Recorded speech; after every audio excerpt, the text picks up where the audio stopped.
तो फ्रेंड्स, आप कैसे हैं?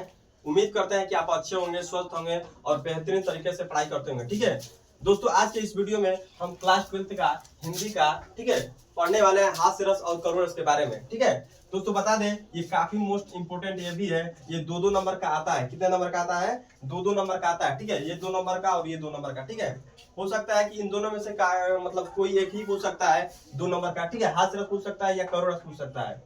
तो इसकी परिभाषा आपको बोर्ड एग्जाम की 2026 के बोर्ड एग्जाम की कॉपी में कैसे लिखना है, तो आइए देख लेते हैं कैसे लिखना है। ठीक, तो यहाँ पर हास्य रस, यहाँ पर आप हेडिंग डालिएगा, उसके बाद लिखना है कि हास्य रस का अस्थाई भाव हास होता है।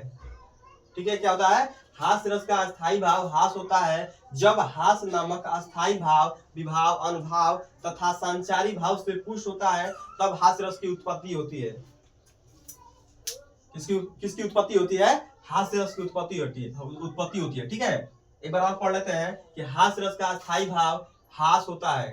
ठीक है, क्या होता है? हास होता है जब हास नामक अस्थाई भाव विभाव अनुभाव तथा संचारी भाव से पुष्ट होता है, तब हास्य रस की उत्पत्ति होती है।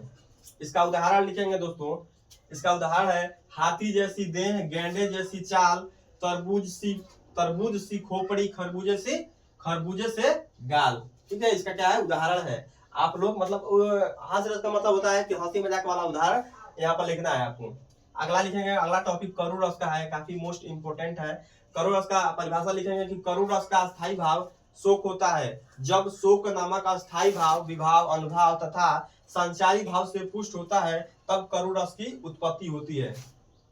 ठीक है, इसका उदाहरण लिखेंगे दोस्तों। इसका उदाहरण हमने यहाँ पर लिखा है कि शोक विकल सब रोवहि रानी, रूपशील बल तेज बखानी, करही विलाप अनेक प्रकारा, परही भूमि तल 12 ठीक है, आपको ऐसे इतना कर लेना है दोस्तों। आपको मतलब बता दें 2026 के बोर्ड एग्जाम के लिए मतलब 12th और 10th दोनों में ही आपको काम आ जाएगा। ठीक है, आशा करते हैं कि दोस्त आपको अच्छे तरीके से समझ में आ गया होगा। ठीक है, तब तक के लिए धन्यवाद दोस्तों।